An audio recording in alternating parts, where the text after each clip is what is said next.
Okay, so start करते हैं। तो कल की क्लास में हमने डिस्कस किया था characteristic polynomial, characteristic equation, eigen value जिसका नाम है कैरेक्टरिस्टिक रूट्स, आइगन वेक्टर जो कैरेक्टरिस्टिक वेक्टर है। तो ये चार टर्म को हमने डिफाइन किया था लास्ट क्लास में। और आज मेनली हम लोग देखेंगे कि what is properties of eigen value and eigen vectors and then Cayley Hamilton theorem. तो पहले आते हैं कैली हैमिल्टन थ्योरम पे। तो ये कहता है कि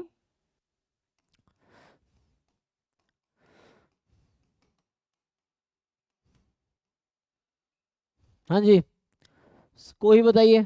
सो कैली हैमिल्टन थ्योरम का स्टेटमेंट क्या है, ये क्या कहता है? कोई बताओ जिनको पता हो, what is statement of Cayley Hamilton theorem?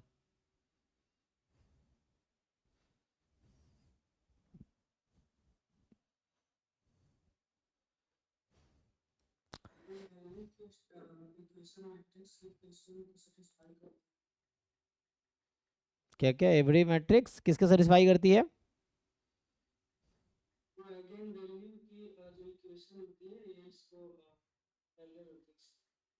Eigen value के इक्वेशन को क्या बोलते हैं?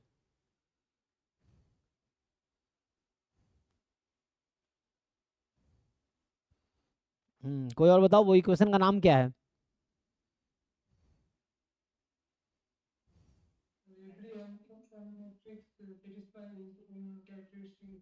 हाँ, सिंपल है ना। तो जो कैरेक्टरिस्टिक इक्वेशन हमने कल डिफाइन किया था कि तो जो भी कैरेक्टरिस्टिक इक्वेशंस आएगी हर मैट्रिक्स उसको सेटिस्फाई करेगा, ठीक है ना। So every matrix satisfy its own characteristic equation. उस मैट्रिक्स से करस्पॉन्डिंग जो भी कैरेक्टरिस्टिक इक्वेशन है मैट्रिक्स उसको सेटिस्फाई करेगी। तो इसका सिंपल स्टेटमेंट है, सो एवरी मैटर को हमने ये पढ़ा था कि eigen value, eigen vector, determinant, ये सब चीजें सिर्फ स्क्वायर मैट्रिसेस के लिए ही डिफाइंड है। तो ये मैट्रिक्स लगाना है, स्क्वायर मैट्रिक्स होगा। So every square matrix satisfies it's, या वही it's characteristic equation, characteristic characteristic equation. एक लाइन में लिख देता हूं, है ना। अब ये कैरेक्टरिस्टिक इक्वेशन क्या था? तो इसका मतलब ये हो गया कि दैट इज, जो हमारे पास था ना, तो लेट ए बी, या दैट इज छोड़ो, यहाँ से सीधा A B N cross N matrix. So ये एन क्रॉस एन की मैट्रिक्स है ये। तो हमने कल डिफाइन किया था कैरेक्टरिस्टिक की इक्वेशन क्या होगी। Characteristic equation of A is, तो ये होगा आपका A minus lambda I determinant is zero, या आप चाहो तो ऐसा लिख सकते हो, और यू कैन राइट, और आप चाहो तो lambda I minus A is equal to zero, है ना। तो ये कैरेक्टरिस्टिक इक्वेशन है, और इस कैरेक्टरिस्टिक इक्वेशन को हर मैट्रिक्स सेटिस्फाई करेगी, ठीक है ना। जो भी जिसका भी है हर मैट्रिक्स, मतलब मैट्रिक्स ए की अगर ये कैरेक्टरिस्टिक इक्वेशन है तो मैट्रिक्स ए इसको सेटिस्फाई करेगी। So every matrix will satisfy their own characteristic equation, उसको सेटिस्फाई करेगी। तो इसको सिंप्लीफाई करेंगे, अगर मान लो n क्रॉस n की मैट्रिक्स है तो ये इक्वेशन होगा जिसकी डिग्री n होगी, है ना। सो ये जो आएगा an equation of degree n, सो एक इक्वेशन होगी डिग्री n की। तो इस तरह के बहुत सारे है ना क्वेश्चंस आप एग्जाम में भी देखते हो जिसमें लिखा होता है कि जो मैट्रिक्स है वो किसको सेटिस्फाई कर रही है। जैसे मैं एक दो बेसिक आपको एग्जांपल यहीं से बता देता हूँ। तो वैसे क्वेश्चंस उठाते हैं जो ऑलरेडी एग्जाम में ही आ रखा है। जैसे तो वैसा मैट्रिक्स उठा दूँ जो ऑलरेडी, तो उससे पीवाई क्यू भी सॉल्व हो जाएगा, आपको कॉन्सेप्ट भी समझ आ जाएगा। ये चीज़ है। तो क्या करूँ, इससे पीवाई क्यू सॉल्व करा दूँ या वैसे ही नॉर्मल? अगर मैं,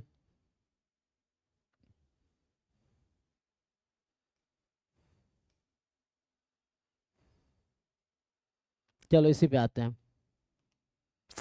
अरे यार, इसको नहीं खोलना था।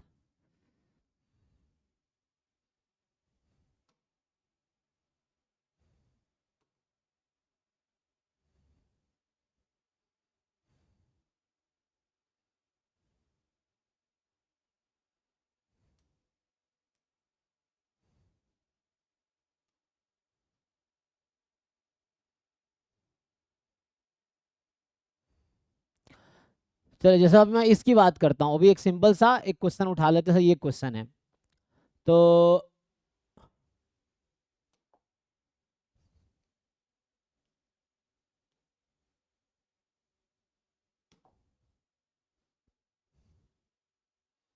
जैसे यही वाला क्वेश्चन है, तो अभी मैं इसको थोड़ा सा, ये कुछ पार्ट कट गया है,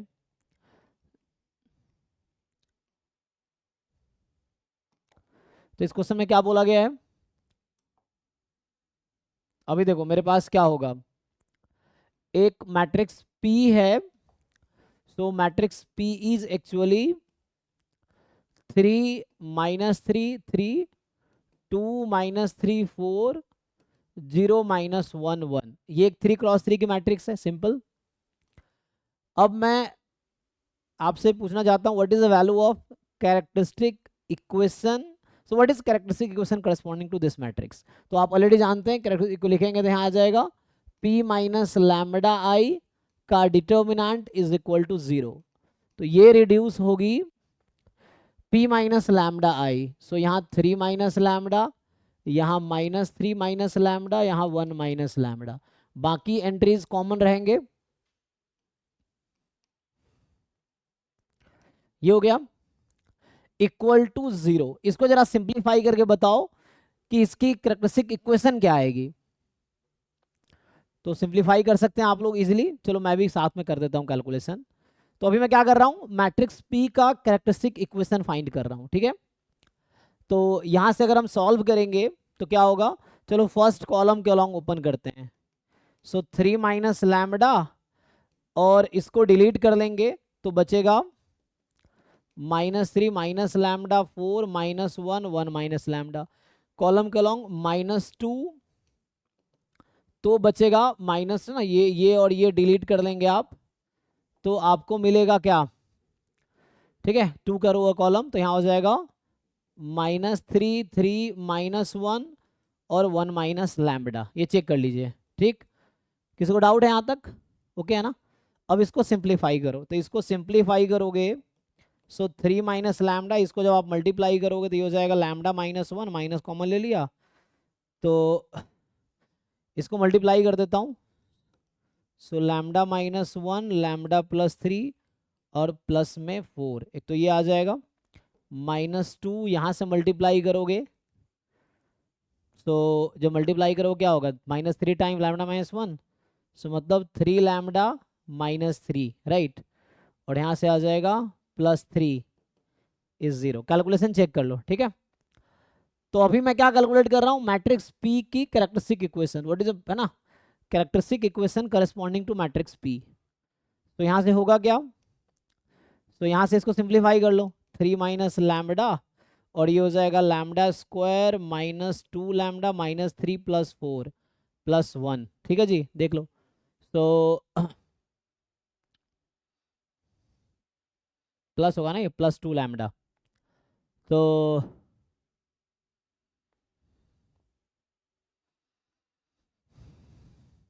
यहाँ से इसको ओपन कर लो, तो यहाँ से चाहो तो ये -3 +3 कट गया, तो -6 लैम्डा इज इक्वल टू 0। इसको और सिंप्लीफाई करना चाहो तो कर सकते हो आप, तो इसको मैं अगर और सिंप्लीफाई करूँ तो क्या होगा, पहले 3 से इन सबको मल्टीप्लाई कर दो, so 3 lambda square +6 lambda +3 minus lambda cube -2 lambda square, ठीक है। तो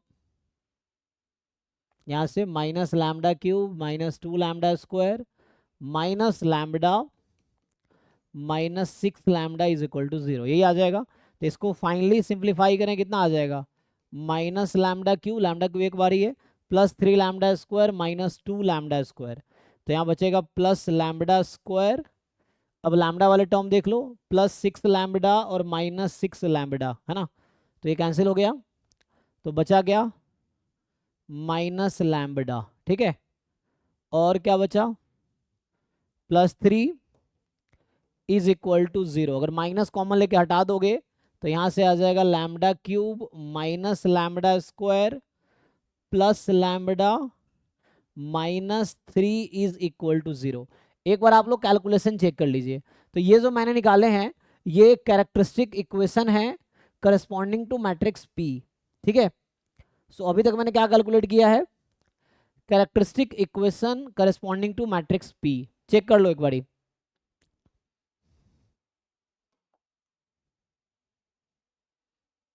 ओके है, तो कैली हैमिल्टन थ्योरम कहता है कि every matrix satisfy its own characteristic equation, right. तो मैट्रिक्स पी भी इसको सेटिस्फाई करेगी। तो यूजिंग कैली हैमिल्टन थ्योरम,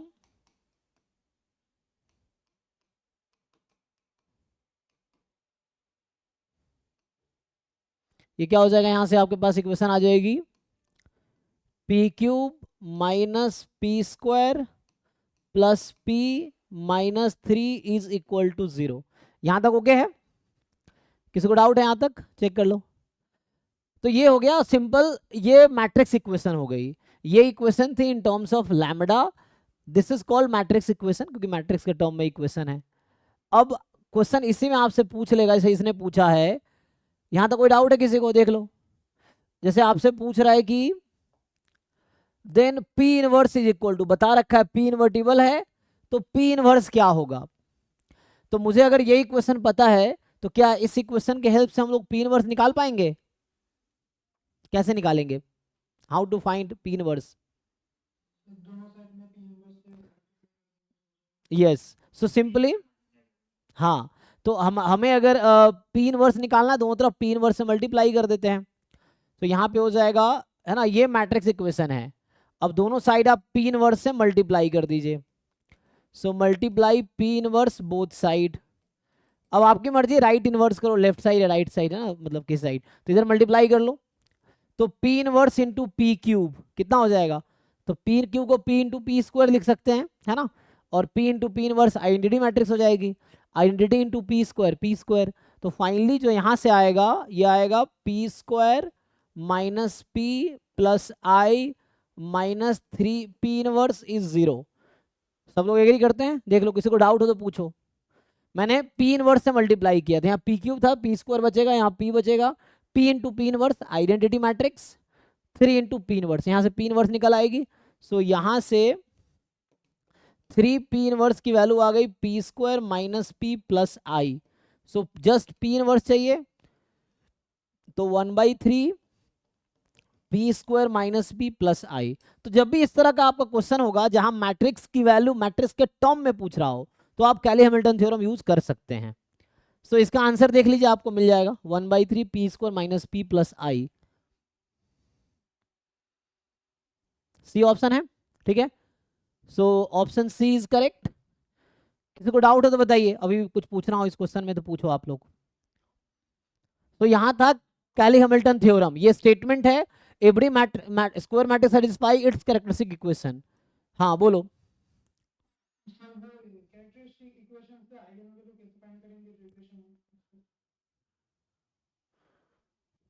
अरे भाई, तो ये हाँ, तो सॉल्यूशन तुम्हें निकालना नहीं आता है, क्यूबिक इक्वेशन सॉल्व करना? चलो अभी तो ये क्वेश्चन सॉल्व हो गया ना। चलो मान लो मुझे इसकी आइगन वैल्यू निकालनी है, कि क्वेश्चन है find the eigen value, last class में सीखा था। तो इसको सॉल्व करना होगा। अब हिट एंड ट्रायल से कोई एक सॉल्यूशन ढूंढ पाओगे? चेक करो।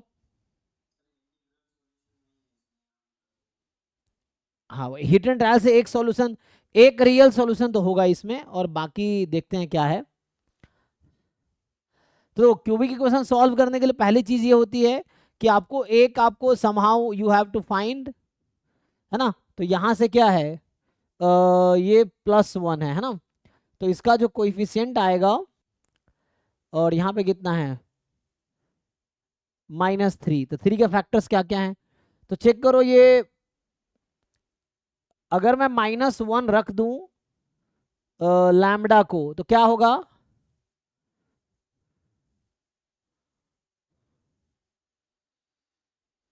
तो माइनस माइनस -6 हो जाएगा। 1 रखेंगे तो 1 -1 1 -2 हो जाएगा। 3 रखेंगे तो क्या होगा, 27 -9, है ना।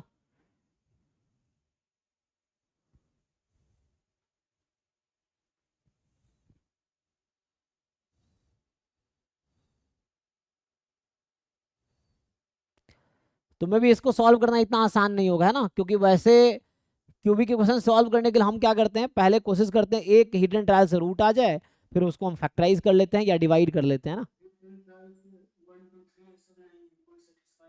हाँ 1 2 3 या नहीं तो +-1 या +-3 सेटिस्फाई करना चाहिए।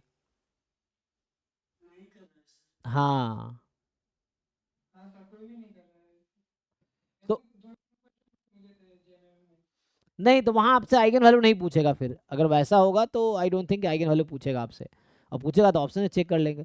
तो जैसे वो वहां पे जो चीज पूछेगा वो कैलकुलेट करना वहां पे पॉसिबल होगा। जनरली यहाँ पे क्या है, अब हमसे आइगन वैल्यू यहाँ नहीं पूछा गया, हमें पूछा है कि तो ये सॉल्यूशन आ गया, तो वैसा क्वेश्चन होगा जहां आप इजिली सॉल्यूशन निकाल पाओगे, ऐसा नहीं कि आपको सॉल्यूशन ढूंढने में। तो क्यूबिक इक्वेशन का क्या अप्रोच होता है, एक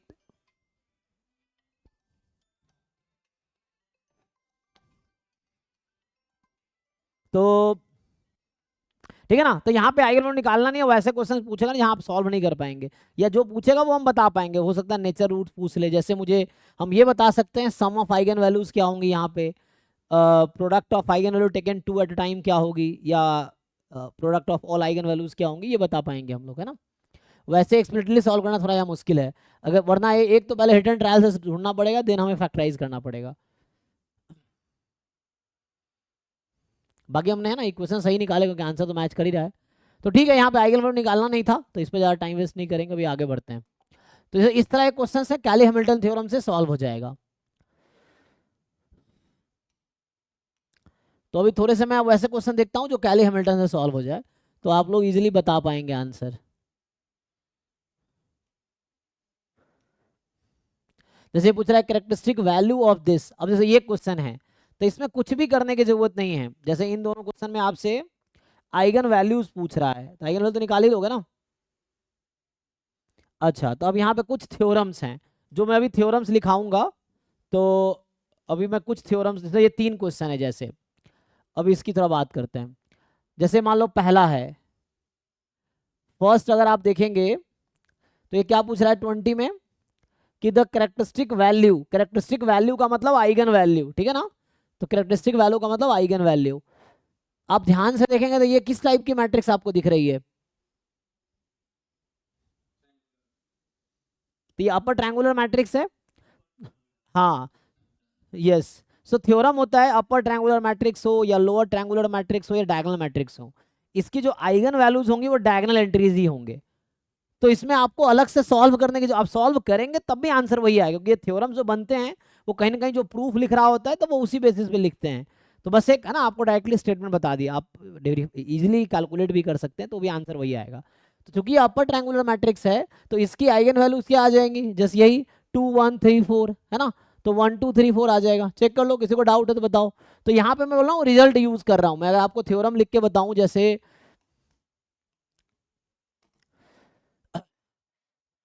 मान लो ऐसा है कि लेट, या डायरेक्टली लिख दूं कि eigen value of diagonal matrix हो, या अपर ट्रायंगुलर मैट्रिक्स हो, ये सब बेसिक रिजल्ट है जो या तो बहुत सारे लोग ऑलरेडी जानते हैं, जो नहीं जानते उनके लिए देखो प्रूव करना ही बहुत आसान है, एक लाइन में हो जाएगा। तो eigen value of a diagonal matrix और upper triangular matrix and lower triangular matrix. So eigen value of diagonal matrix और अपर ट्रायंगुलर मैट्रिक्स और लोअर ट्रायंगुलर मैट्रिक्स में कोई एक हो, और lower triangular matrix are its diagonal entries, its diagonal elements, ठीक है ना। तो जो इन मैट्रिक्स का जो आइगन वैल्यूज होगा उसके डायगोनल एलिमेंट्स ही होंगे एक्चुअली, सिंपल आप नोटिस भी कर सकते हैं आप चाहे तो, है ना। तो दैट इज, मान लो ए आपका पास कुछ भी है, जैसे अभी लिखा हुआ था ABCD, अब यहाँ कुछ भी लिख दे XYZ WP, है ना, इस तरह से मान लो Q, तो और यहाँ मान लो 0 0 0 0 0 0 इस तरह से है। सो यहाँ से जैसे आ जाएगा कुछ भी लिख दो यहाँ पे ना, सी है, यहाँ पे क्यू है, यहाँ 0 है। तो ये जो मैट्रिक्स ये क्या है अभी, अपर ट्रायंगुलर है, या ए ये वाला हो, या ए है ना मैट्रिक्स ये हो, या फिर दूसरा मान लो 4x4 का ही बना के दिखा रहा हूँ, ए बी सी डी है। अब यहाँ एंट्रीज कुछ भी ले लो, एक्स वाई जेड है ना, तो सी इसी के लाइन में लिखना पड़ेगा। ये हो गया। यहाँ पे मान लो पी क्यू आर इस तरह से है, आगे 0 कर दो, इस तरह से है। तो यहाँ पे क्या हो रहा है कि डायगोनल्स पे तो ए बी सी डी है, लेकिन ऊपर वाले सारे 0 हैं। या ये अगर सिर्फ डायगोनल मैट्रिक्स हो जाए, अगर ये ओनली डायगोनल मैट्रिक्स है ना, अगर ये सिर्फ डायगोनल मैट्रिक्स है तो क्या होगा, तो ए 0 0 0 0 बी 0 0 0 जी 0 0 सी 0 0 0 0 डी। ठीक है, तो ये आपके पास है ना। तो इन मैट्रिक्स का जो आइगन वैल्यूज है, सो ए इज दिस और दिस और दिस, जो आइगन वैल्यूज होंगी, eigen values of A are A B C and D, ये 4 आइगन वैल्यू है। तो सिंपल है ना, तो ये आपको इजीली समझ आ रहा है।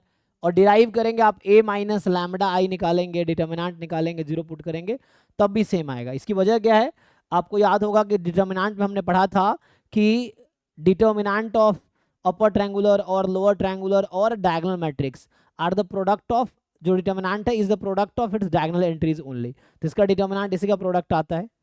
सो ये सिंपल एक कॉन्सेप्ट है, तो जिसपे आप इसका आंसर इजीली बता सकते हैं ना। पहला वाला जैसे हो गया, जैसे पहला वाला है तो इसमें ओके है ना, कोई दिक्कत नहीं होगा। दूसरा ऐसे पूछा है कि the characteristic roots eigen value of real skew symmetric matrix are, तो ये भी एक थ्योरम है ना। तो अगर इसको मैं थ्योरम लिखूं तो जैसे क्या होता है,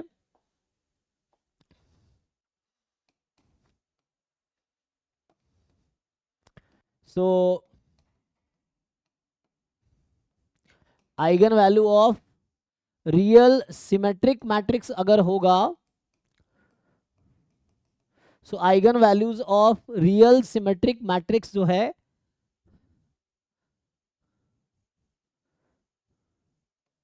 are always a real number. ये होता है ना जी, कभी भी कॉम्प्लेक्स, देखो आइगन वैल्यू हो सकता है कॉम्प्लेक्स नंबर भी आ जाए, लेकिन कोई भी रियल सिमेट्रिक मैट्रिक्स है तो उसकी आइगन वैल्यू रियल नंबर ही आएगी। जैसे ऐसा कोई मैट्रिक्स देखा है, जैसे मैं अगर तुमसे पूछ लूं, चलो इसको मैं थ्योरम लिखता हूं, जैसे eigen values of real skew symmetric matrix, real skew symmetric matrix are 0 और purely imaginary, purely imaginary number. तो इमेजिनरी नंबर समझ आता है, कॉम्प्लेक्स नंबर है ना, तो प्योरली इमेजिनरी कॉम्प्लेक्स नंबर होगा। अगर कोई स्क्यू सिमेट्रिक मैट्रिक्स होगी तो उसकी आइगन वैल्यू जो होगी वो या तो 0 आएगी या प्योरली इमेजिनरी कॉम्प्लेक्स नंबर आएगी, कभी भी है ना। तो ऐसा नहीं होगा 2 3 4 इस तरह की आइगन वैल्यू नहीं हो सकती कभी भी स्क्यू सिमेट्रिक मैट्रिक्स की। तुम एग्जांपल चाहो तो एक दो एग्जांपल ट्राई करो, जैसे मैं तुमसे पूछूं कि लेट से, अभी मैं 2 3 एग्जांपल लिखता हूं। सो एक मैट्रिक्स है 1 2 2, चलो यहाँ पे 3। बी एक मैट्रिक्स है 0 0 -1 1, ठीक है। सी एक मैट्रिक्स है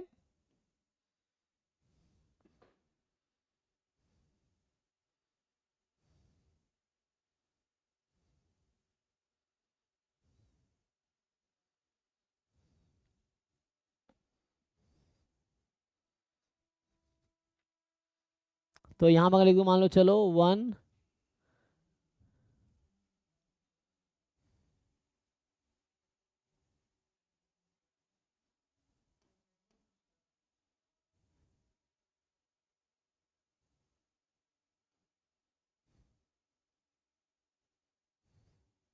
इन तीनों का आइगन वैल्यू निकालो जरा, क्या आएगा। You find the eigen value corresponding all 3 matrices. A की आइगन वैल्यू क्या है, बी की आइगन वैल्यूज क्या है, सी की आइगन वैल्यू, सब 2x2 की मैट्रिक्स है, तो आइगन वैल्यू निकालना आसान है। आप लोग निकाल के बताइए क्या आएगा।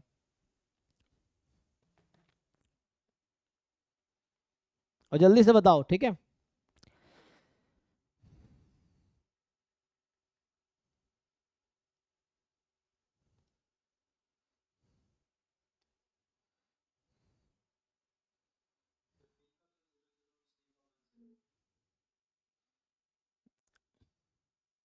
तुक्का लगाते हो कि सॉल्व करते हो आप?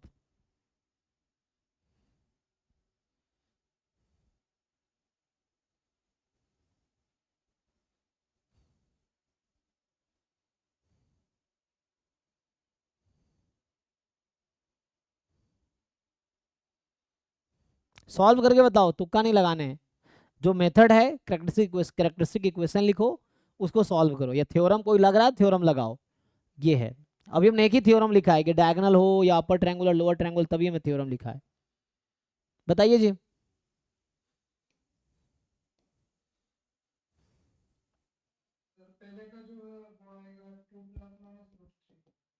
To plus minus root under three, okay.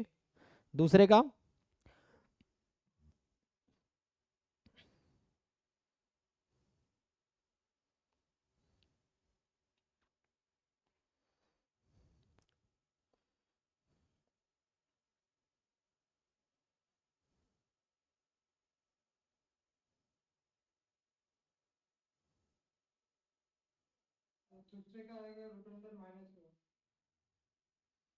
दूसरे का आएगा,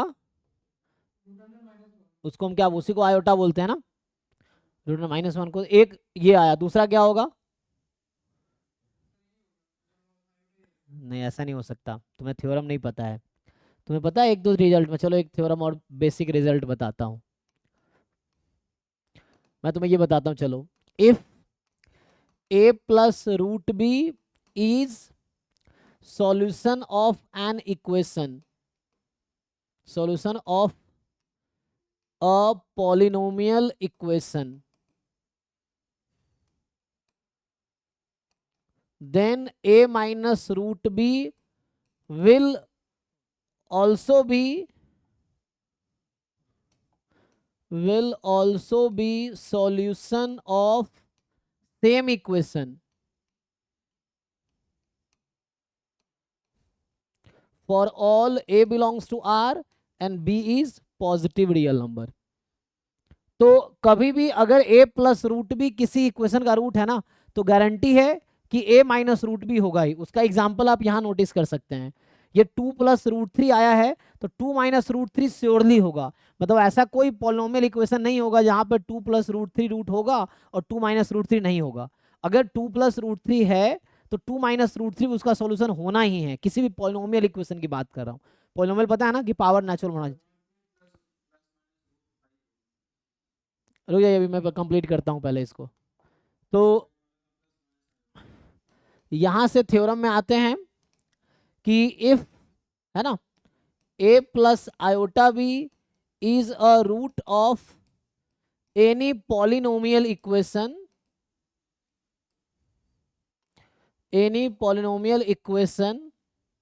then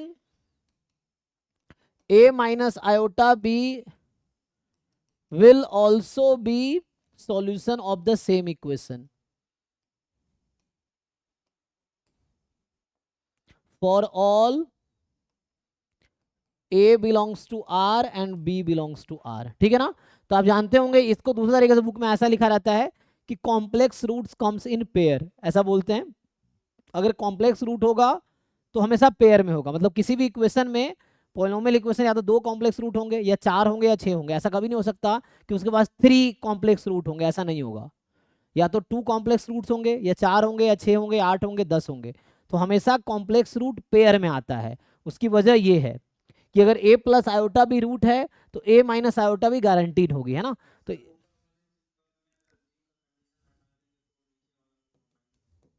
ji ji, so that is, तो यहां से आ जाएगा complex root comes in pair, है ना, complex root comes in pair.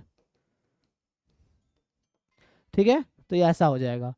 तो complex root comes in pair, है ना, ये आ जाएगा। तो हमेशा पेयर में आता है।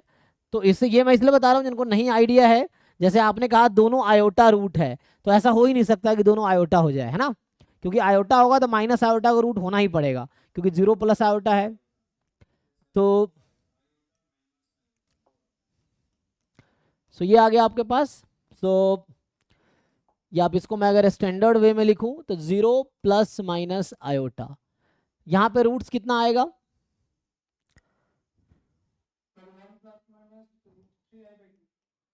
1 प्लस माइनस √3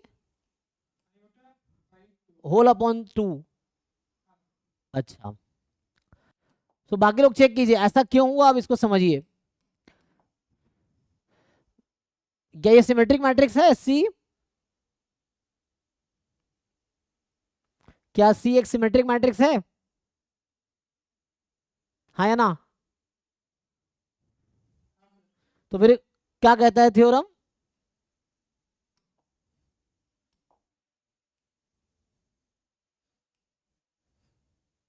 क्या लिखा हुआ है? तो मतलब आप गलत बता रहे हैं ना, ये तो गलत आंसर है ना ये तो। हाँ एग्जैक्टली क्योंकि अब समझिए आप थ्योरम को गलत कर रहे हैं, कुछ देर पहले आप इसको गलत कर रहे थे। थ्योरम कह रहा है अगर कोई रियल सिमेट्रिक मैट्रिक्स है तो उसकी आइगन वैल्यू कभी कॉम्प्लेक्स नंबर आ ही नहीं सकती है। थ्योरम कहता है, थ्योरम कभी गलत नहीं होता है ना। तो आपको समझना है कि आप कहाँ गलत कर रहे हैं।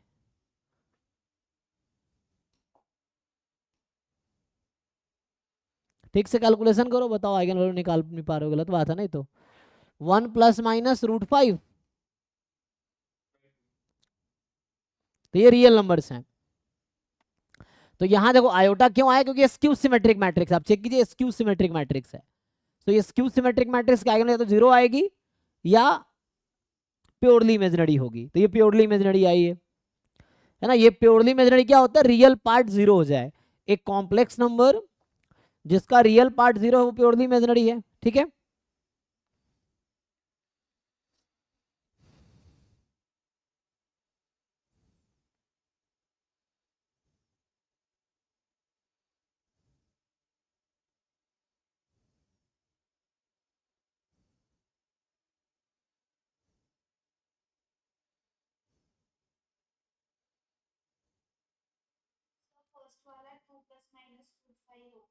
यहाँ भी गलत बता रखा है, अरे भाई बाकी लोग वेरीफाई करो, बाकी लोग सब मान लिए कि बोल रहा होगा, सही बोल रहा होगा। अरे अपना अपना कैलकुलेशन खुद करो भाई। अगर ऐसे अंधविश्वासी होते रहे ना तो एग्जाम नहीं निकलेगा तुम्हारा। खुद पे भरोसा रखो कि जो कैलकुलेशन, इसलिए ये नहीं कोई कुछ भी बोल दिया उसको सही मान लिए कि वो सही बोल रहा होगा, जरूरी थोड़ी उससे गलतियां भी तो हो सकती है। तो अपना दिमाग यूज करो यहाँ पे, बचा के रखोगे जंग लग जाएगा, यूज करोगे तो जितना यूज करोगे उतना शार्प रहेगा दिमाग, ये है।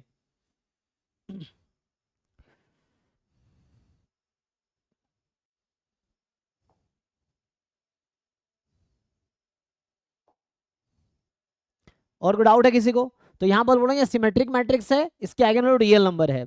ये स्क्यू सिमेट्रिक है, आइगन वैल्यू प्योरली इमेजिनरी है। ये symmetric matrix eigen value real number है, ठीक है। तो एक तो ये results, imaginary number complex number का दूसरा नाम है, ठीक है ना।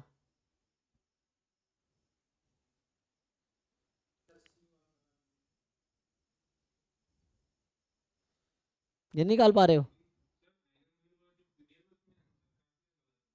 हो सकता है, कोई दिक्कत, उसको करेक्ट करवा सकते हैं हम लोग, तो आप भेजिए उसको। ग्रुप में जो फैकल्टीज हैं उसको टैग कीजिए। चार देखो हमारे पास 4 डाउट फैकल्टी अभी ग्रुप में होंगे। एक हमारे सागर सर हैं, क्या एक वैभव है, पवन सर हैं, सुभाजीत है। 4 डाउट फैकल्टी, आप किसी को भी टैग कीजिए वो आपको सोल्यूशन भेज देगा, ठीक है ना। ग्रुप में आप देख सकते हैं ना, मिल जाएगा आपको, सोल्यूशन भेजते हैं। तो ये चारों ग्रुप में आप क्वेश्चन पोस्ट करेंगे वो सोल्यूशन भेज देंगे जो लोग, या आप उनको टैग कीजिए भेज देगा। तो ऐसा है तो या डिस्कस कीजिए, हो सकता है गलतियाँ हो। हाँ हाँ हाँ, हो सकता है, कोई दिक्कत, अगर आप खुद पे भरोसा है तो इट्स फाइन, तो आप गलतियाँ हो सकती हैं, होगा, कोई प्रॉब्लम नहीं। तो आपको बस समझना है कि अप्रोच आपको आना चाहिए और आप सही आंसर निकाल पा रहे हो जी।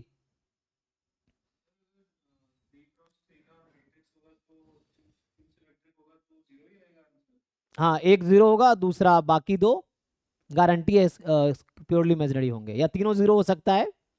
हाँ, क्योंकि कॉम्प्लेक्स रूट कभी ऑड आ नहीं सकते, कॉम्प्लेक्स रूट हमेशा है ना इवन नंबर्स होंगे। तो ये है कि अगर 3 क्रॉस 3 का, चलो एक एग्जांपल लिख देता हूँ। जैसे,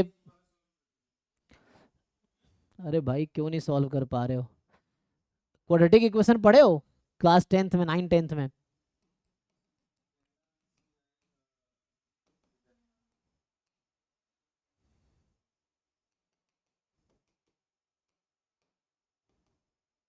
कितना बनता है इक्वेशन?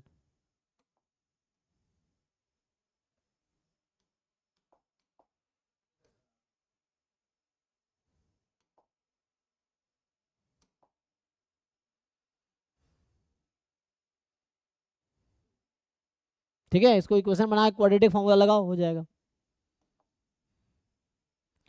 तो यहाँ पे ये भी थ्योरम बेस्ड क्वेश्चन है, बोला ना, characteristic roots of the real skew symmetric matrix. क्या ऑल रियल होगा? नहीं। ऑल जीरोज होगा?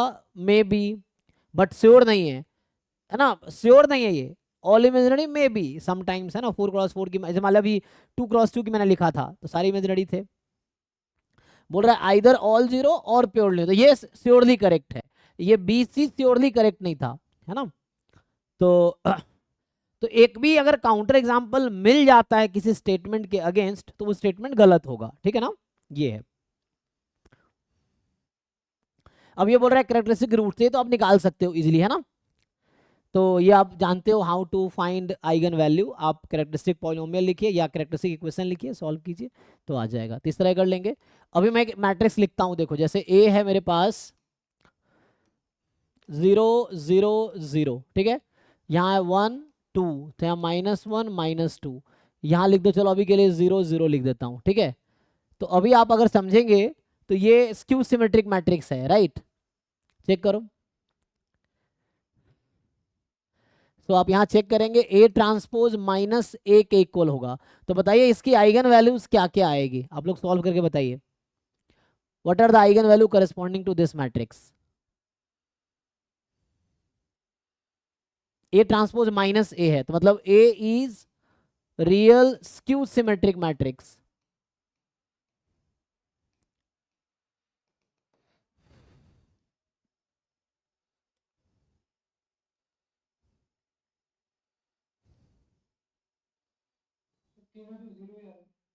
तीनों जीरो आ गए यहाँ पे। ओके, बाकी लोग चेक कर लीजिए कैसे सही बता रहे हैं ये।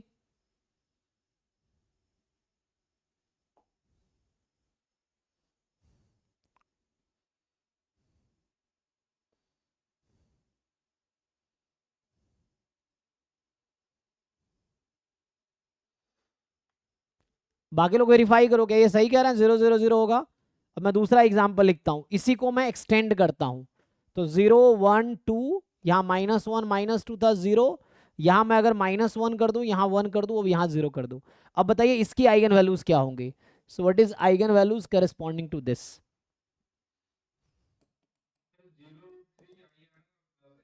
बताइए, गलत गलत आंसर बता रहे हो कैसे भाई, तुम लोग तुक्का लगाते हो क्या, जो लोग गलत बताते हैं? क्या क्या आ रहा है? 0 √3i, अरे हाँ हाँ हाँ, चेक करो भाई, तुक्का लगाने वाले लोग ठीक से कैलकुलेशन करो। गेस करोगे गलत ही होगा, ठीक है ना। एग्जाम में भी 4 ऑप्शन है, तुम्हें लगता है गेस करूंगा 25% सही होने के चांस है, 75% गलत होने के चांस है। तो ज्यादातर चांस है गलत ही होगा गेस करोगे तो एग्जाम में भी।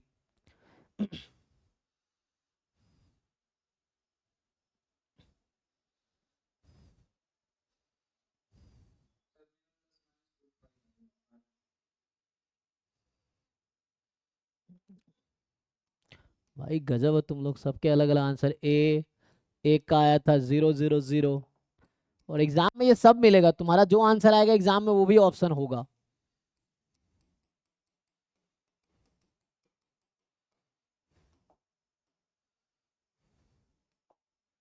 और किसी का कुछ और भी आ रहा है क्या भाई? बताओ, इसका फिर बताओ, ए बी इनका क्या आएगा?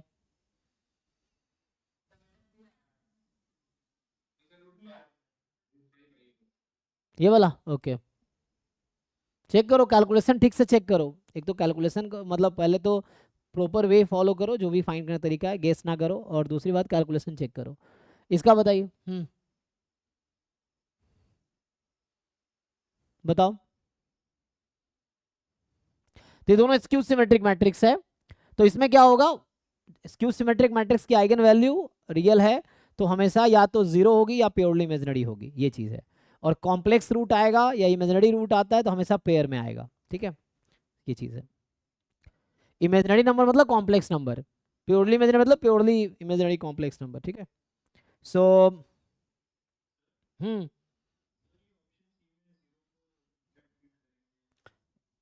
ऑप्शन सी में जीरो एक रियल नंबर है।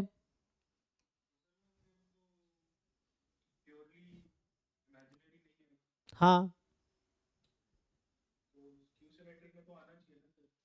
तुम हो बेवकूफ, ठीक से पढ़ते नहीं हो, स्टेटमेंट पढ़ो ढंग से, थ्योरम ठीक से पढ़ा करो, पढ़ो ठीक से।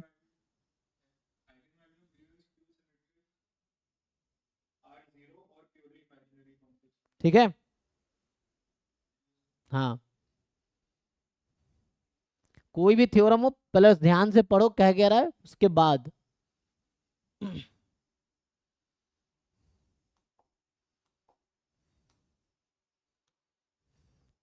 ऐसे ये भी निकल जाएगा, इसमें भी निकालेंगे, आपके पास एक जीरो आ सकता है, और मतलब जीरो आएगा, और दूसरा बाकी कोई प्योरली इमेजिनरी आएगा, देख लो अब जो भी आता है ना। सो प्लस माइनस ए आयोटा टाइप का कुछ आएगा, चेक करो सॉल्व करके। तो यहाँ पे क्योंकि एक रूट्स होगा जीरो और बाकी होगा प्योरली इमेजिनरी, ठीक है। सो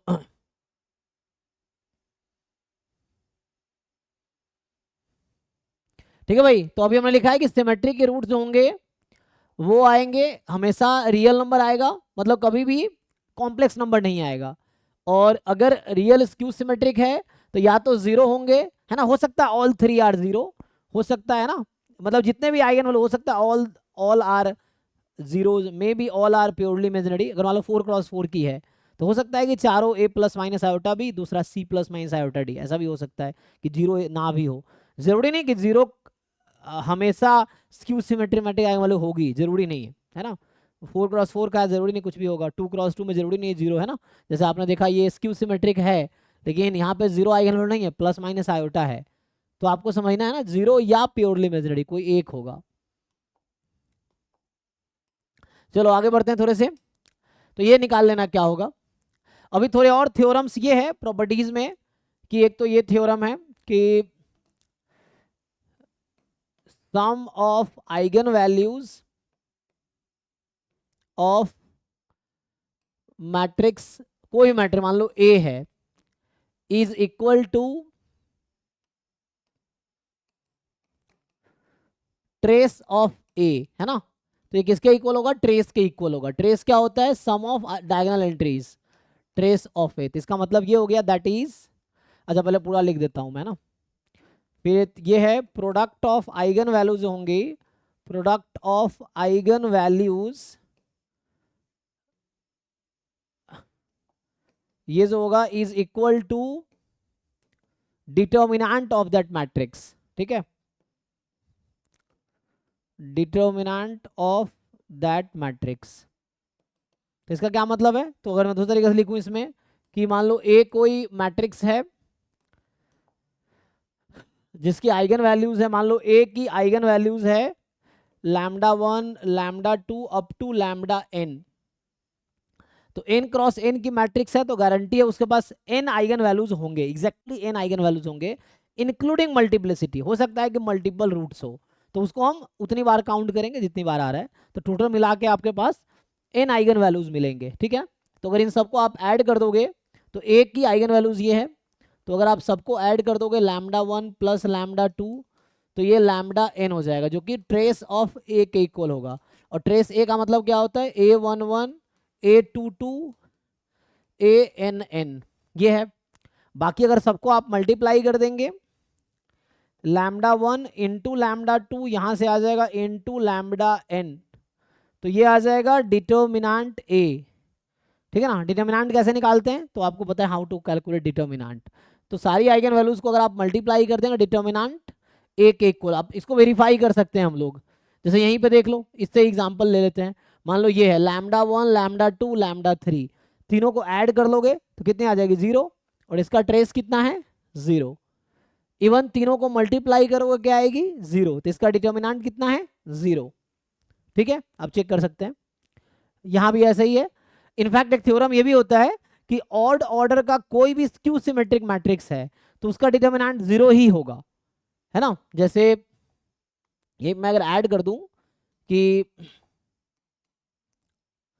ये सब रिजल्ट्स जो है डायरेक्टली आपको हेल्प करेगा एग्जाम में ऑप्शन टिक करने में, सॉल्व करने में। इतना टाइम नहीं होगा, आप प्रूफ करते रहेंगे स्टेटमेंट को, तो आपको याद होना चाहिए यूज करने के लिए। सो ये होता है डिटर्मिनेंट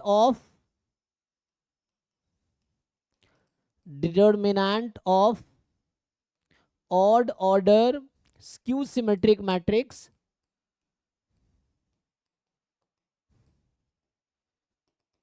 इज 0। सो वो हमेशा 0 होगा।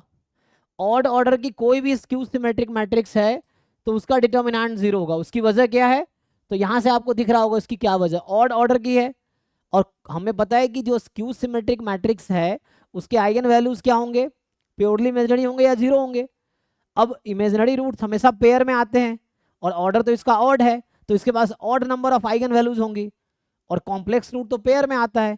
तो इसकी गारंटी है कि कोई भी ऑड ऑर्डर की अगर आप स्क्यू सिमेट्रिक मैट्रिक्स लोगे तो उसमें एक आइगन वैल्यू 0 होने की गारंटी है। किसमें, ऑड ऑर्डर के स्क्यू सिमेट्रिक मैट्रिक्स में। इवन ऑर्डर में जरूरी नहीं है कि उसके बाद 0 आइगन वैल्यू होगी और डिटर्मिनेंट 0 होगी, उसकी कोई गारंटी नहीं है। ठीक है, तो ऑड ऑर्डर के मैट्रिक्स में गारंटी है कि एक आइगन वैल्यू 0 होगी, और चूंकि product of all eigen values equal to determinant, और एक भी आइगन वैल्यू 0 हो गया तो प्रोडक्ट तो सबके 0 ही हो जाएंगे, तो इसीलिए इसका डिटर्मिनेंट हमेशा 0 होगा। तो अगर प्रूफ लिखना हो तो एक लाइन में लिख सकते हैं, ठीक है ना। तो determinant of odd order skew symmetric matrix is always 0। इसकी वजह यह है कि ऑड ऑर्डर के स्क्यू सिमेट्रिक मैट्रिक्स के पास एक आइगन वैल्यू 0 हमेशा होगा, है ना, तो ये होगा ही।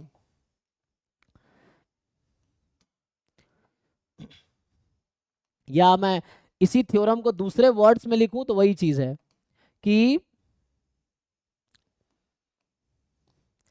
0 is always an eigenvalue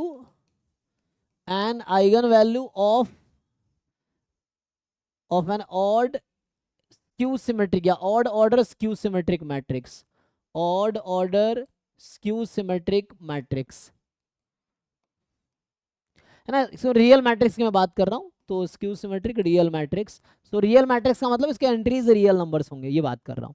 तो इसी थ्योरम को दूसरे तरीके से आप वो लिख सकते हैं, किसी भी ऑड ऑर्डर की रियल स्क्यू सिमेट्रिक मैट्रिक्स है तो इसके पास 0 हमेशा आइगन वैल्यू होगी, product of eigen values determinant होती है, तो एक भी आइगन वैल्यू 0 हो गई तो सबको मल्टीप्लाई करेंगे तो 0 आ जाएगा, डिटर्मिनेंट 0 आ जाएगी। ठीक है, ये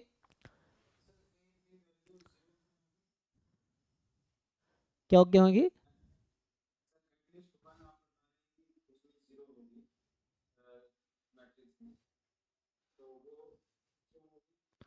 कोई और बता, जिनको समझ आया कोई बता दो भाई, जिनको समझ आया किसी को एक बार बताओ कि स्क्यू सिमेट्रिक ऑड ऑर्डर में क्यों जरूरी है कि एक आइगन वैल्यू 0 होगी। अभी मैंने एक्सप्लेन किया है, जिनको समझ आया बोलो।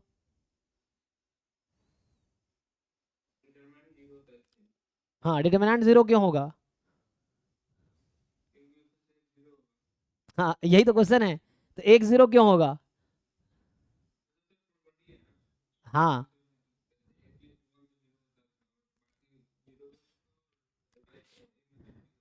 तो कॉम्प्लेक्स रूट हमेशा क्या आता है, समझ गए। इसका आंसर यहाँ पे देखिए, रियल स्क्यू सिमेट्रिक की जो आइगन वैल्यू होगी या तो 0 होगी या प्योरली इमेजिनरी होगी, और अगर इमेजिनरी हुई तो हमेशा पेयर में आएगी। तो ऑड है तो एक तो एक्स्ट्रा बच जाएगा, तो वो एक्स्ट्रा वाला 0 होगा एक्चुअली, ये चीज है।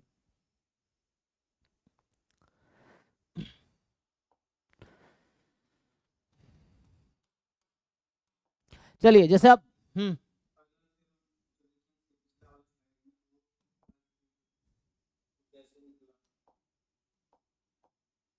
अरे पढ़ लो भाई,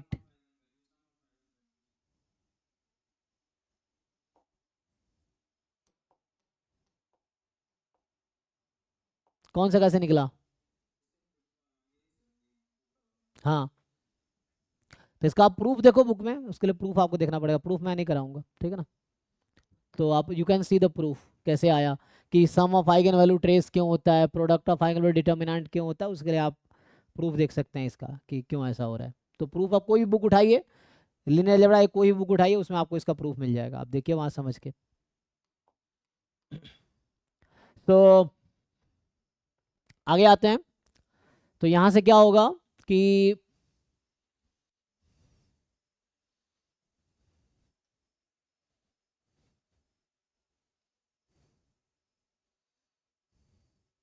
ऐसे इसका आंसर इजी है, मगर आप कैरेक्टरिस्टिक पॉलिनोमियल लिखोगे आपको इजीली दिख जाएगा, ठीक है ना।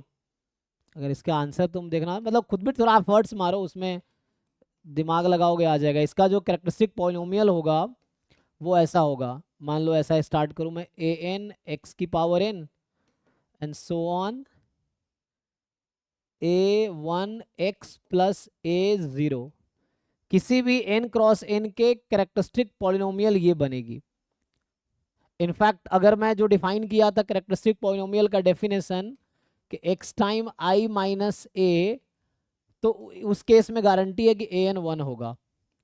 तो ये है, तो अगला अगर लिखूंगा यहाँ पे ऐसा हो जाएगा, थोड़े से दिमाग लगाओगे समझ आ जाएगा ऐसा क्यों हो रहा है। एक्स की power N A N minus one, X की power N minus one dot dot dot, ये है। अब होगा क्या, what is the sum of roots in the polynomial, इसके पास एन रूट्स होंगे, तो मैं लिखता हूँ lambda one plus lambda two plus lambda N, क्या है। सो क्या होता था, माइनस बी अपॉन ए, है ना।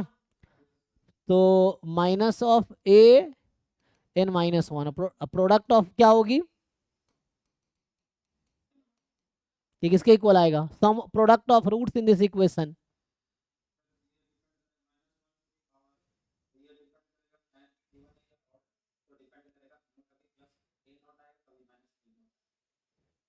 तो यही जो plus A naught minus A naught वही डिटर्मिनेंट आएगा। अब इसको आप प्रूव करके देख लो, ठीक है ना। तो ये जो है, ये जो लास्ट में आ रहा है ये डिपेंड करता है ना, क्योंकि ऑल्टरनेट चलता है। तो जैसे यहाँ पे माइनस लिया, अगला प्लस आएगा, माइनस प्लस, तो डिपेंड करेगा एन क्या है उसके हिसाब से। सो आप उसके हिसाब से देख लो। तो ये जो भी है डिपेंड करेगा प्लस माइनस ए नॉट पे। तो यही जो प्लस माइनस ए नॉट है ये डिटर्मिनेंट है। और आप किसी भी मैट्रिक में चाहो तो उसको आप प्रूफ आगे देख सकते हो, अगर आपको और जरूरत हो तो you can see the proof. So कुछ और प्रॉपर्टीज पे आते हैं। सो मान लीजिए कि ए के पास आइगन वैल्यू है, A has eigen values lambda one lambda two up to lambda N. A क्या है मेरे पास, ये सब थ्योरम्स हैं जिसको यूज करेंगे हम लोग। सो ए मेरे पास है अभी एन क्रॉस एन की मैट्रिक्स। अब मान लो ए की पावर कोई नंबर है आर लेट से, तो इसके पास आइगन वैल्यू क्या होगी, हैज आइगन वैल्यूज क्या क्या आएगी, कोई बताइए। आर कोई भी नेचुरल नंबर है मान लो, so R is any natural number. A की आइगन वैल्यू है,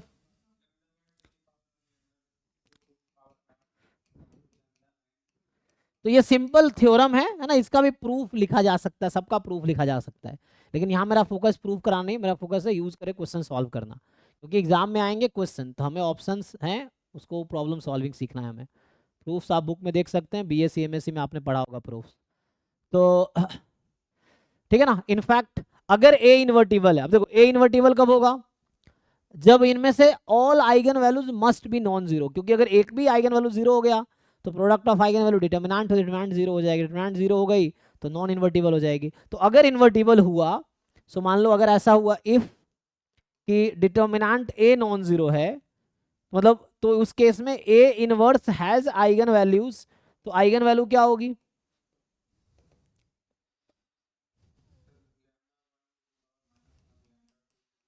ठीक है ना। तो यहां से आपके पास सही है यही आएगा, तो ये हमारे पास आ जाएगा। तो ए इनवर्स की आइगन वैल्यू आ जाएगी one upon lambda one, one upon lambda two, one upon lambda N, है ना।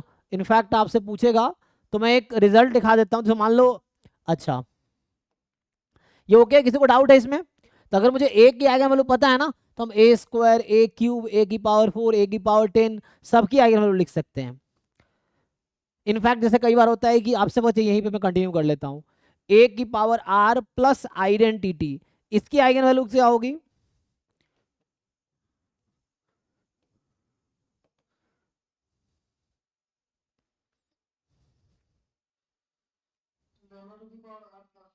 सब में 1 ऐड कर दीजिए। So lambda 1 raise to power R plus 1, lambda 2 raise to power R plus 1, इसी में बस प्लस 1 करते जाइए सब में। Lambda n raise to power R plus 1। ठीक है, क्या ये हमेशा होगा? तो मैं इसी को थ्योरम अगला लिखता हूँ। सो नेक्स्ट थ्योरम ये है, ये भी थ्योरम ही था, जस्ट मैं अलग अलग पार्ट में डिस्कस कर रहा था, ठीक है ना। जैसे ये पहला पार्ट हो गया, मान लो दूसरा पार्ट, ये तीसरा पार्ट है ना, और ये इफ था, तो ये भी एक थ्योरम ही था। थ्योरम मतलब एक रिजल्ट जो कि यूज करेंगे। चेक कर लो, किसी को डाउट हो तो कुछ पूछ सकते हो आप। ये बेसिक थ्योरम्स हैं जो प्रूफ इजीली किए जा सकते हैं। तो अगला थ्योरम ये है कि मान लो मैं ऐसा बोलता हूं कि let A and B are n cross n matrices such that, चलो ए के पास आइगन वैल्यूज है, A has eigen values lambda 1 lambda 2 up to lambda n and B has eigen values, चलो μ1 μ2 μn। तो क्वेश्चन है then a plus B के पास eigen value क्या होगी?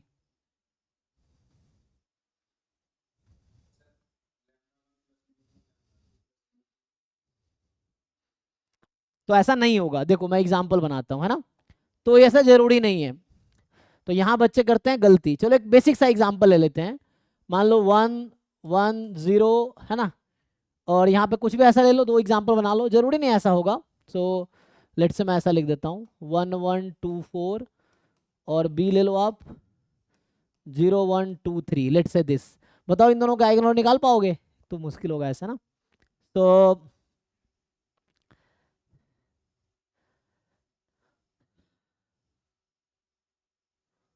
ये इनफैक्ट मैं छोटा सा एग्जाम, आसान सा एग्जांपल ले सकता था नहीं, तो उससे काम हो जाता।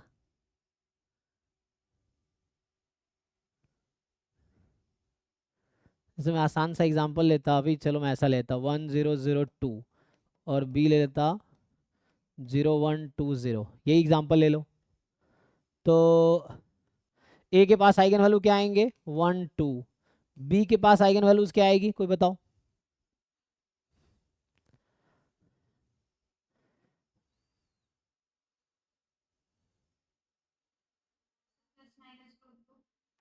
तो लैम्डा स्क्वायर -2, तो ±√2।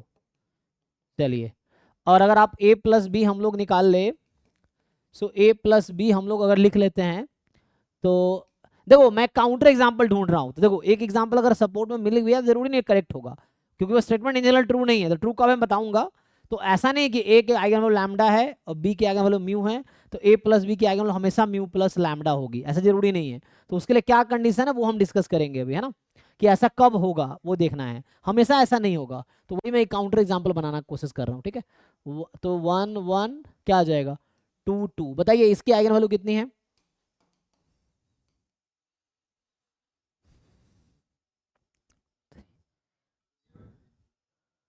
चेक कर लिया आपने? बाकी लोग चेक कर लीजिए।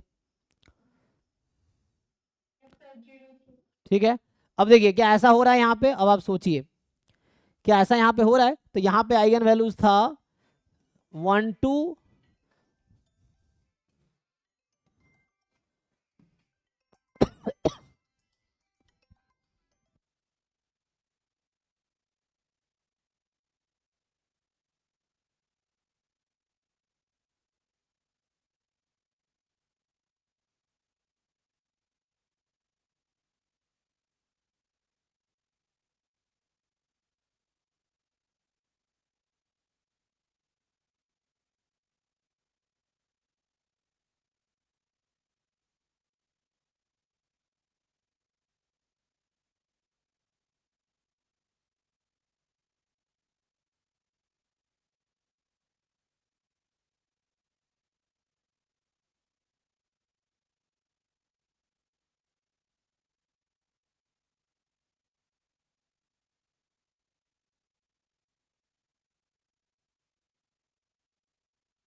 चलिए जी कंटिन्यू करते हैं। तो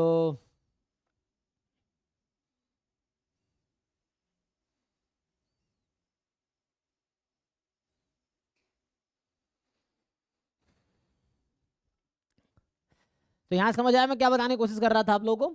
क्या प्लस माइनस रूट टू आया था ना, plus root two minus root two. तो जैसे लॉजिकली क्या होना चाहिए था, ए प्लस बी क्या होना चाहिए थे, 1 + √2 और 2 - √2। अगर उस लॉजिक से होता तो λ1 λ2 μ1 μ2, तो होना क्या चाहिए था, λ1 + μ1 λ2 + μ2। बट ऐसा तो हो नहीं रहा, तो इसका मतलब ये तो गलत है ना। तो ऐसा नहीं हो रहा ना, यहाँ तो 0 3 आ गया। तो क्वेश्चन है क्यों ऐसा क्यों नहीं हुआ, किसी को पता है ऐसा क्यों नहीं हुआ? इसकी वजह यह है क्योंकि यहाँ पे ए बी और बी ए इक्वल नहीं होगा, इसीलिए ऐसा नहीं हुआ है। तो ये थ्योरम जो है, तो यहाँ पे एक और रेस्ट्रिक्शन है कि वो ऐसा तब होगा जब साथ में होगा एंड अगर ए बी और बी ए इक्वल हो जाए, ठीक है ना। तो यहां से क्या होगा, साथ में and A B and B A equal हो जाएगा, तब वैसा जरूर होगा। तो आप ऐसे 2 मैट्रिक्स बनाइए जहां ए बी और बी ए इक्वल आता है, तो वैसा होगा फिर जैसे यहां लिख रहा हूं। तो उस केस में ए प्लस बी की जो आइगन वैल्यू होगी हैज आइगन वैल्यूज, तो ये होगा λ1 + μ1 λ2 + μ2 and so on λn + μn। तो ऐसा तब होगा, तो ये भी एक एडिशनल कंडीशन है, तभी ऐसा हो सकता है। तो वहां पर चूंकि ये फेल कर रहा था, पीछे आप वेरीफाई कर सकते हैं, तो इसलिए ऐसा नहीं हुआ है ना। ए बी और बी ए मल्टीप्लाई करके देखिए, यहाँ भी ऐसे होगा, यहाँ A B B A equal नहीं आ रहा होगा, तो इसीलिए वैसा हुआ है, ठीक है। तो ये वाला थ्योरम है। तो ए बी कोई 2 मैट्रिक्स है जिसके दोनों आइगन हो, तो सम मैट्रिक्स के सम का, इसीलिए होता क्या है, अब बताओ मुझे ऐसी कौन सी मैट्रिक्स है जो हर मैट्रिक्स के साथ कम्यूट करेगी। मतलब ए मेरा कोई भी n क्रॉस n की मैट्रिक्स है, बी ऐसा क्या होगा ताकि ए बी बराबर बी ए हो जाए? यस, आइडेंटिटी मैट्रिक्स भी है। तो इसीलिए आप देखेंगे, तो मैंने यहाँ पे ऐसे क्यों कर दिया, जैसे आपने देखा होगा यहाँ पे तो मैंने सोचा ही नहीं है ना, मैं डायरेक्टली ए की पावर आर प्लस आई कर दिया, डायरेक्टली 1 ऐड कर दिया। तो इसकी वजह क्या है, क्योंकि आई हर मैट्रिक्स के साथ कम्यूट करेगा। आई ही नहीं, कोई भी स्केलर मैट्रिक्स है ना, कोई भी स्केलर मैट्रिक्स हर मैट्रिक्स के साथ कम्यूट करेगा, क्योंकि स्केलर मैट्रिक्स क्या होता है, आइडेंटिटी मैट्रिक्स का ही तो मल्टीपल है ना। स्केलर मैट्रिक्स जो है आइडेंटिटी का ही मल्टीपल है, तो स्केलर मैट्रिक्स हर मैट्रिक्स के साथ कम्यूट करेगा। तो यहाँ पे आइडेंटिटी तो सबके साथ कम्यूट करेगा, तो इसलिए मैं डायरेक्टली 1 ऐड कर दिया। तो ये सिर्फ आई के साथ कर सकता, यहाँ बी लिखता मैं तो मुझे चेक करना पड़ता कि ए की पावर आर और बी कम्यूट करेगा क्या, अगर उसको ए की पावर आर इंटू बी और बी इंटू ए की पावर आर इक्वल आएगा क्या, तभी ऐसा कर सकते थे हम, ठीक है। तो ये आपको ध्यान रखना है।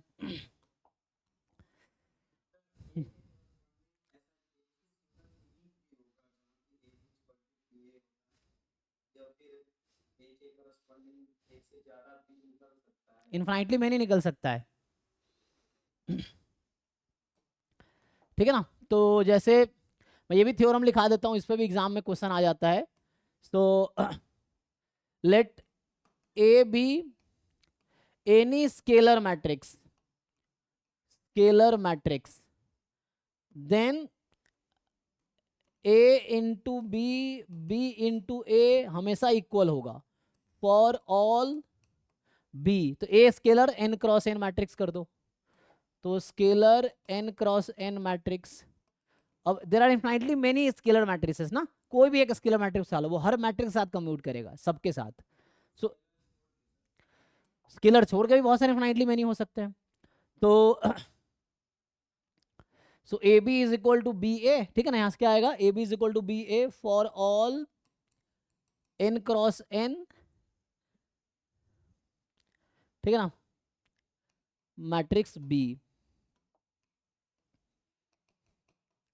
तो इसीलिए मतलब जब भी ए बी और बी ए कम्यूट करते हैं, स्केलर मैट्रिक्स है, डायरेक्टली आइगन वैल्यू इक्वल होंगे तो ऐड कर लो। तो ये तो बस स्केलर मैट्रिक्स एक प्रॉपर्टी लिखा रहा हूँ। तो और आगे बढ़ते हैं ना। तो आइगन वैल्यूज में क्या है, जैसे हम लोगों ने पढ़े थे, क्या क्या शुरू में पढ़ा था, जैसे हमारे पास है आइडेम्पोटेंट मैट्रिक्स था, तो उसमें क्या होता है, याद है आइडेम्पोटेंट मैट्रिक्स क्या होता था, A square is equal to A. तो इसकी आइगन वैल्यूज क्या क्या होंगी,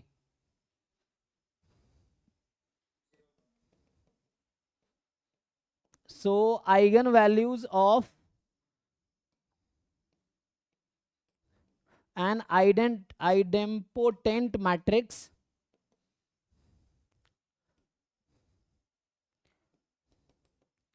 eigen values of an identity are 0 और 1, या तो सिर्फ 0 होगा या 1 होगा, उसके अलावा कोई दूसरा तीसरा ऑप्शन नहीं है, ठीक है ना। तो 0 और 1 होगा, ठीक है। और नीलपोटेंट के पास क्या होगा, नीलपोटेंट मैट्रिक्स की आइगन वैल्यू क्या होगी,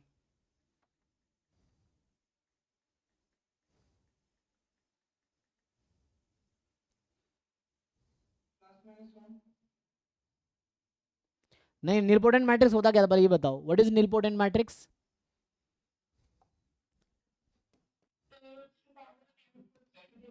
हाँ, तो there exist natural number n such that a की पावर n 0 हो जाएगी। तो इसके सारे आइगन वैल्यू 0 ही होंगे, एक भी नॉन जीरो आइगन वैल्यू नहीं होगा इसके पास। तो ऑल आइगन वैल्यूज ऑफ, ये सब स्टेटमेंट है जो एग्जाम में आएगा, तुम वेरीफाई भी इजीली कर सकते हो। ऑल आइगन वैल्यूज ऑफ, अच्छा यहाँ मिनिमल पॉलिनोमियल ये सब दिया नहीं, तो मैं डिस्कस नहीं किया, वरना मिनिमल पॉलिनोमियल डिस्कस करते हो तो बहुत सारी चीजें क्लियर हो जाती है, लेकिन मैं क्वेश्चंस में थोड़ा बहुत हिंट दूंगा, बता दूंगा। अभी यहाँ पे था नहीं इसलिए डिस्कस नहीं किया। All eigen values of nilpotent matrix are 0, ठीक है ना। तो नीलपोटेंट मैट्रिक्स की सारी आइगन वैल्यू 0 ही होंगी।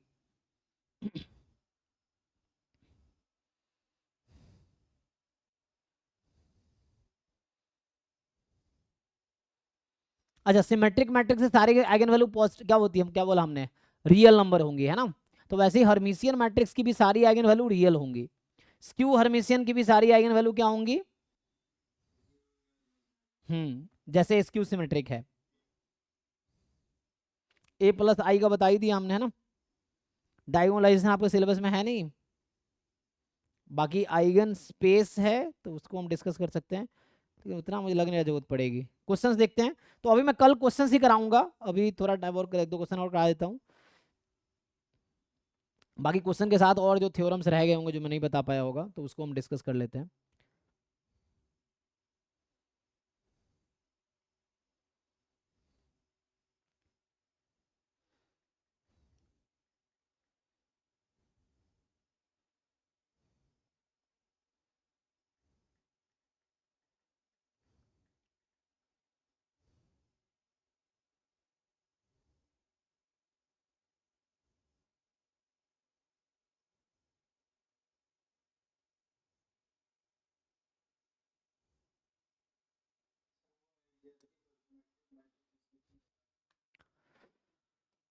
जी, तो इसमें क्या है कि मान लीजिए लेट ए आपका कोई n क्रॉस n की मैट्रिक्स है, ठीक है। तो इसमें जो अलजेब्रिक मल्टीप्लिसिटी की डेफिनेशन है, एंड साथ में ये भी and lambda be an eigen value of A है, तो यहां से क्या होगा, तो अगर आप अलजेब्रिक मल्टीप्लिसिटी डिफाइन करेंगे, अलजेब्रिक मल्टीप्लिसिटी किसकी, अलजेब्रिक मल्टीप्लिसिटी ढूंढेंगे आइगन वैल्यू की, ठीक है ना। तो अलजेब्रिक मल्टीप्लिसिटी ऑफ लैम्बडा, इसका क्या डेफिनेशन है, तो सिंपल है, किसका मतलब हुआ, multiplicity of lambda in the characteristic equation, characteristic equation is algebraic multiplicity of lambda. अब ये स्टेटमेंट डाउट है तो पूछो, ये किसी इक्वेशन को सॉल्व करते हैं तो मल्टीप्लिसिटी का मतलब पता है, ज्योमेट्रिक मल्टीप्लिसिटी होगा,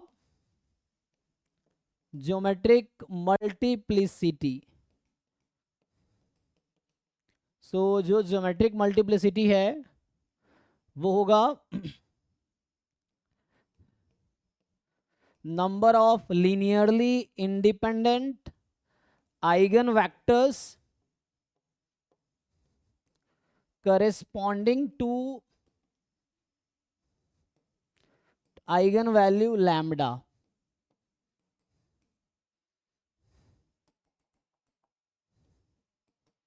is called geometric multiplicity of lambda. Geometric multiplicity, geometric mean नहीं समझना यहाँ पे, अलजेब्रिक मल्टीप्लिसिटी, यहाँ फुल फॉर्म लिख चुका हूँ है ना। तो geometric multiplicity of lambda, example के लिए देखो, जैसे ए एक मैट्रिक्स है, लेट्स से 1 0 0 1 एक ये है, बी एक मैट्रिक्स है 1 1 0 1, ओके जी। तो यहाँ से अगर मैं आइगन वैल्यू निकालता हूँ तो क्या क्या आएगी आइगन वैल्यू, यहाँ पे क्या क्या आएगी आइगन वैल्यू,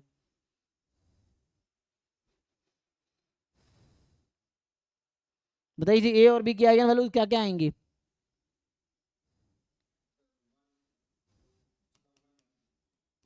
दोनों का 1 1 ही आएगा, आप चेक कीजिए। तो इसका मतलब है अलजेब्रिक मल्टीप्लिसिटी आइगन वैल्यू 1 की कितनी है, यहाँ पे अलजेब्रिक मल्टीप्लिसिटी 1 की।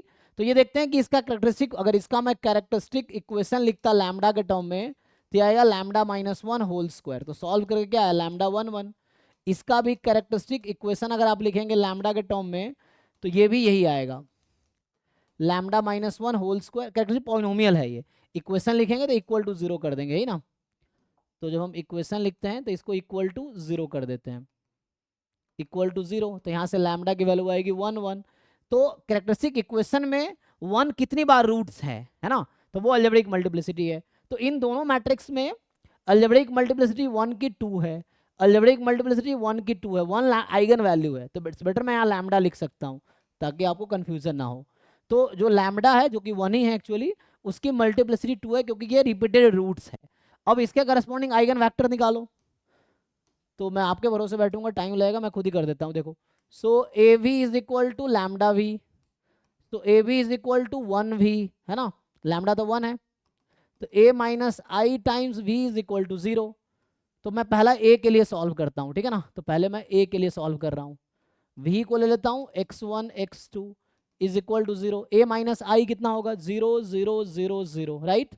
ए माइनस आई अगर करेंगे तो यहाँ से कितना आ गया, 0 x1 प्लस 0 x2 बराबर 0। तो 0 is equal to 0, 0 is equal to 0।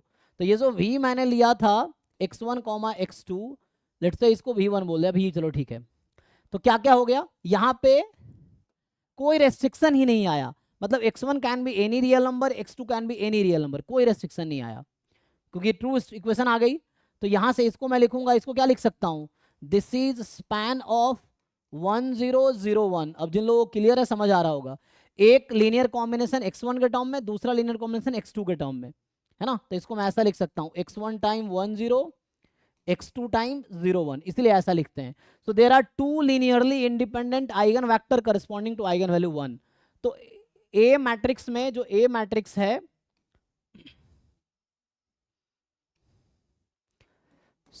ये दूसरा एग्जाम्पल समझो, ये पहला एग्जाम्पल समझो। तो geometric multiplicity of lambda A matrix में कितनी आई, जिनको डेफिनेशन समझ आया बताइए।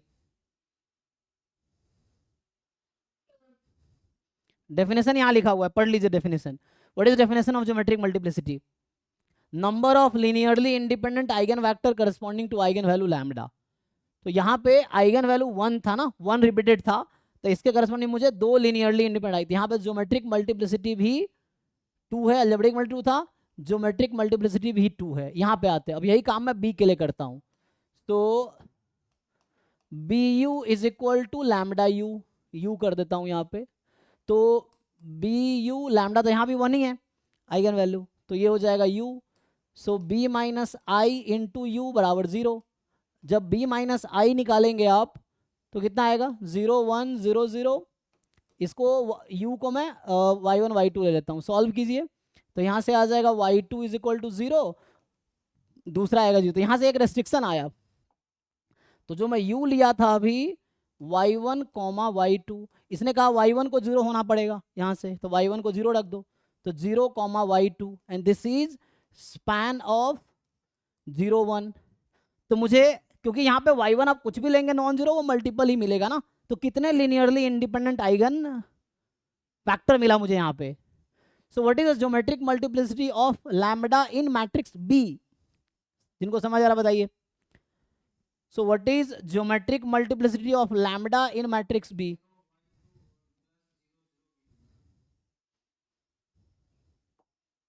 बोलो क्या है, कहाँ पे, 0y2 प्लस, एक तो ये बताओ जीरो वेक्टर आइगन वेक्टर हो सकता है कभी, फिर जीरो जीरो कैसे हो जाएगा? क्या जीरो वेक्टर इंडिपेंडेंट होता है डिपेंडेंट होता है? अगर किसी सेट में जीरो वेक्टर आ गया तो वो सेट डिपेंडेंट होगा इंडिपेंडेंट होगा? तो पहले पढ़ लो उसके बारे में, पढ़ा चुका हूं। कोई और बताओ भाई, अगर किसी भी सेट में जीरो वेक्टर आ गया तो वो सेट क्या होगा, डिपेंडेंट होगा इंडिपेंडेंट होगा? डिपेंडेंट होगा, है ना। ये हमने क्लास में थ्योरम लिखाए हैं इसमें। अरे भाई, हाँ जी शिवम, क्या होगा? अगर किसी डिपेंडेंट, ये हमने क्लास में थ्योरम लिखा है जब इंडिपेंडेंट पढ़ाया था, कि कोई भी सेट जिसमें जीरो वेक्टर आ गया वो डिपेंडेंट ही होगा। उसकी वजह ये है कि जब C1 V1 C2 V2 मान लो Cn इंटू जीरो लिख दिया, तो जीरो का कोएफिशिएंट में कोई भी नॉन जीरो नंबर ले सकता हूँ, और एक भी मुझे नॉन जीरो कोएफिशिएंट मिल गया तो वो डिपेंडेंट हो जाएगा। और हम क्या डेफिनेशन में यहाँ लिख रहे हैं, एक तो हम लिनियरली इंडिपेंडेंट लिख रहे हैं, तो अगर जीरो वेक्टर मैंने कंसीडर कर लिया तो वो डिपेंडेंट हो जाएगा, तो डेफिनेशन के अगेंस्ट चला जाएगा। दूसरी बात, वहां एक और डेफिनेशन था आइगन वेक्टर का, कि zero vector can not be eigen vector. Eigen vector का डेफिनेशन है कि it must be non zero vector such that A B is equal to lambda V. तो चीजों को आप पीछे की चीजें याद रखोगे तो इजीली समझ आएगा। जब पता ही नहीं है डिपेंडेंट इंडिपेंडेंट से क्या चक्कर है, क्या ही डिसाइड करोगे। एनीवे, तो यहाँ से आंसर आ गया, अलजेब्रिक मल्टीप्लिसिटी 2 है, और ज्योमेट्री जो भी पीछे पढ़ा रखा है, जो पढ़ा आपको वो याद रखना पड़ेगा, सो दैट आगे यूज होगी वो चीजें। पीछे वाली चीजें भूलते चले जाओगे आगे, जब वो तो वैसे ही हो गया, तो 6 महीने बाद सब जीरो हो जाएगा। जहां 6 महीने पहले थे वहीं 6 महीने बाद पहुंच जाओगे सेम जगह पे। ये चीज है।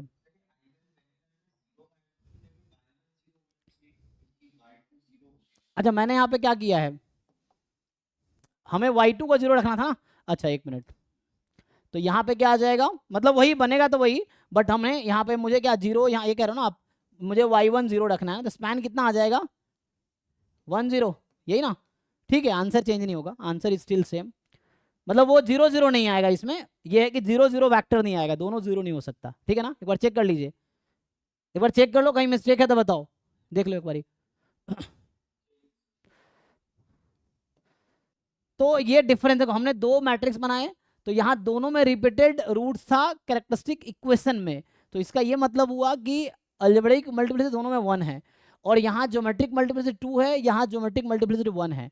तो ये यहाँ पे चूंकि आपके एग्जाम के सिलेबस गेट में आएगा दोबारा चीजें, कि जहाँ algebraic multiplicity geometric multiplicity equal है, तो ए मैट्रिक्स डायगोनलाइजेबल मैट्रिक्स है, B is not diagonalizable matrix. तो ये सब गेट के सिलेबस में आएगा, जो एग्जाम में नहीं, एग्जाम में पढ़ा भी नहीं रहा हूँ, गेट में इसके आगे और चीज़ें पढ़नी है हमें।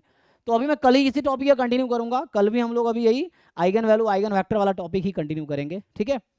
सो तो अभी मैं यही स्टॉप करता हूँ, थ्योरीज तो ऑलमोस्ट खत्म हो गया है, लेकिन अभी मैं नेक्स्ट क्लास में इसी वाले टॉपिक को अभी कंटिन्यू करूंगा।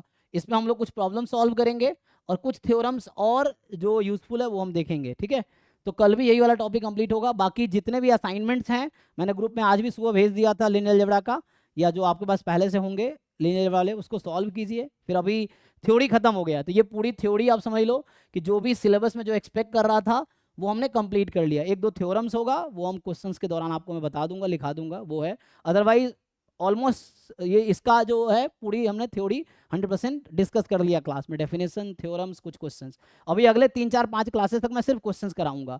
तो आप लोग असाइनमेंट सॉल्व करो, मैं असाइनमेंट डिस्कस करूंगा, ये वाला फोल्डर है इसको आप सॉल्व करो, और जो भी आपके डाउट्स होंगे, है ना, तो ये बहुत सारे लीनियर अलजेब्रा के असाइनमेंट्स हैं यहाँ पे, तो उसको आप सॉल्व कीजिए। ये जो है ना PYQ असाइनमेंट टॉपिक वाइज नाम का जो फोल्डर है, उसके अंदर मैथ्स स्टैट्स लीनियर अलजेब्रा नाम का फोल्डर है, वो सॉल्व कर सकते हैं आप, मैं इसकी बात कर रहा हूँ। तो इसका हम लोग अभी नेक्स्ट क्लास में क्वेश्चन डिस्कशन करूंगा अभी। तो अगले 3 4 क्लास तक मैं क्वेश्चन सॉल्यूशन ही कराऊंगा। तो अगर आप लोग सॉल्व करके आते हो तो मैं वो असाइनमेंट ओपन करूंगा, then you can ask doubt कि मुझे ये असाइनमेंट में ये पूछना है, तो मैं यहाँ ओपन कर लूंगा असाइनमेंट, है ना। तो ये वाला फोल्डर के क्वेश्चन आप सॉल्व कर सकते हैं, और इसमें बहुत सारे PYQ, जो पहले आप चाहो तो जैम के PYQ कर लो, उसके बाद बाकी नॉन PYQ ट्राई कर सकते हो। तो PYQ वाला असाइनमेंट सॉल्व करो, एंड देन जो भी डाउट्स होंगे असाइनमेंट ओपन करूंगा, आप क्वेश्चन नंबर बताओ, इस असाइनमेंट में ये क्वेश्चन है, तो वो हम डिस्कस करेंगे अगली क्लास में, है ना। तभी कल मैं थोड़े और खुद क्वेश्चंस कराऊंगा, फिर असाइनमेंट डिस्कस करेंगे, ठीक है। तो अभी के लिए थैंक यू, मिलते हैं नेक्स्ट क्लास में।